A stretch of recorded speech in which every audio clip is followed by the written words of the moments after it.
morning and welcome back to Summit Sunrise. As promised, I am joined by the one and only Professor Jimbo from Precision Ski. Good morning. Good morning. Wow, what another beautiful day out there. I mean, it's beautiful. Every Saturday for the whole season, I think, skiers coming up here from the Front Range have been able to enjoy beautiful Saturdays. I ordered that for them.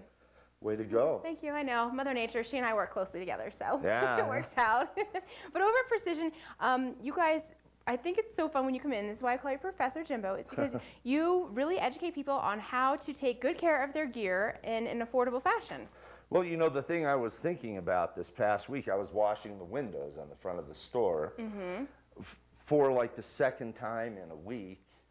And, you know, they've got this coating of goo on the windows, and it's the remnants of all the spray from Summit Boulevard, the mag chloride, and the like you said, all the you know elements that are out there that just make for a dirty world, you know, and it has its effect on our ski equipment as well. And, I didn't know that. Yeah, one of the things that that happens very early on is on a pair of boots. Yes. Okay, there's a concept called micro adjustability, and that's that this buckle turns to help get in between two different fixations of the so two different buckle. settings.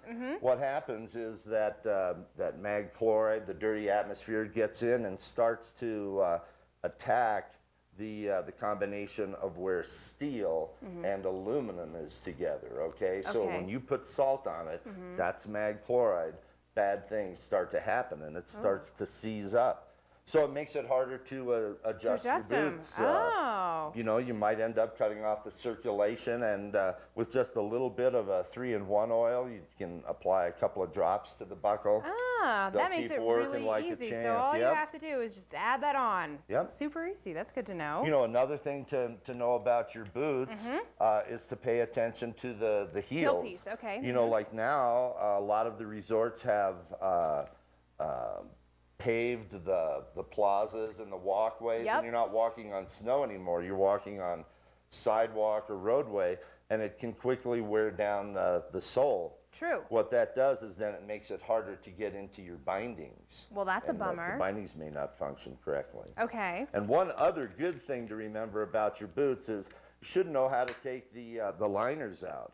If you that takes a lot of strength, Jimbo. Oh, really? I'm not that strong. Okay, to take the liner out like this.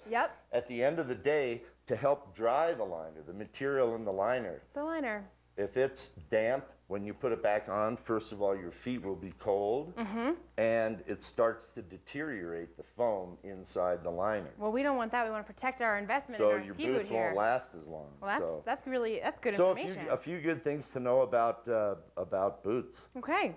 Really binding, same thing. You know, the manufacturers suggest once every 30 days of skiing.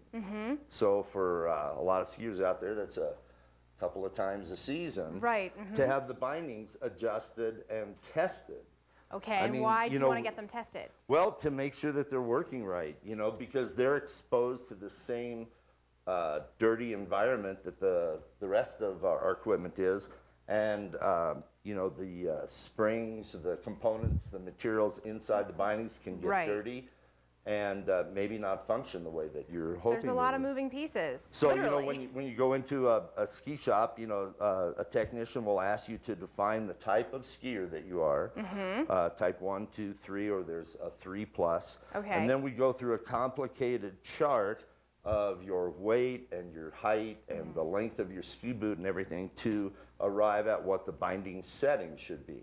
Good to know. Then that setting is tested with a calibration machine to make sure that it is working correctly. Good to protect our knees, for sure. So then you have a ski here, too. Yeah. Skis, you know, suffer as well from the environment, especially on the bases, you know, the edges. If you don't wipe them down at the end of the day and I've seen this before, mine get rusty. Moisture off of them, exactly.